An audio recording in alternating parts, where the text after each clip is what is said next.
Hello అండి, అందరికీ నమస్తే. ఈరోజు మా ఇంట్లో కమ్మని ఆకుకూర పప్పు చేసుకున్నాము. రాయలసీమ స్పెషల్ సిర్రాక్ పప్పు అంటాము. తోటకూర, పాలకూర, మెంతికూర ఇలా చాలా రకాల ఆకుకూరలు వేసి పప్పు చేసి ఉంటారు కదా.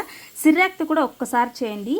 మార్కెట్లో చాలా చోట్ల అవైలబిలిటీలో ఉంటుంది. చాలా కమ్మగా ఉంటుంది. వేడి వేడి అన్నంలోకి ఆకుకూర పప్పు నెయ్యి వేసుకుంటే రుచి అయితే చాలా బాగుంటుంది. నేను ఇక్కడ కుక్కర్లోకి 1 కప్పు కందిపప్పు తీసుకున్నాను. శుభ్రంగా కడిగాను. ఈ పప్పులోకి ఒక పచ్చిమిర్చి 10 నుంచి 12 తీసుకున్నాను. మీ కారానికి తగ్గట్టు మీరు తీసుకోండి.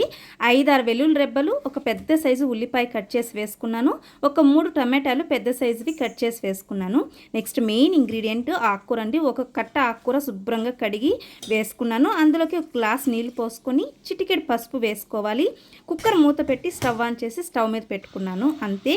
కుక్కర్ ఒక 3 విజిల్స్ వచ్చేలోపు నిమ్మకాయ సైజ్ అంత చింతపండును నానబెట్టి పెట్టుకున్నాను. కుక్కర్ మూత తీసి నానబెట్టుకున్న చింతపండు, కూరకు తగినంత ఉప్పు వేసుకున్నాను. పప్పు గుత్తితో కూరను మెత్తగా మెదుపుకున్నాను. ఈ 1 పాట్ రెసిపీని చాలా సింపుల్గా ఈజీగా చేసుకోవచ్చు. తర్వాత తాలింపు కోసం పాన్ పెట్టుకున్నాను. ఈ ఆకుకూర పప్పు టేస్ట్ అంతా కూడా తాలింపు పెట్టుకోవడంలోనే ఉంది.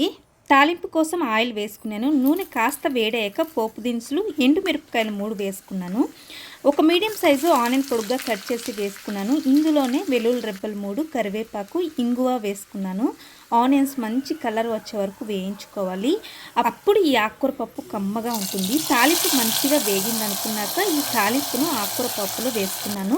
మొత్తం కలిసేలా ఒక్కసారి చక్కగా కలుపుకొని ఒక 2 నిమిషాలు ఆకుకూర పప్పుని ఉడికించి దించుకుంటే కమ్మని ఆకుకూర పప్పు అయితే రెడీ.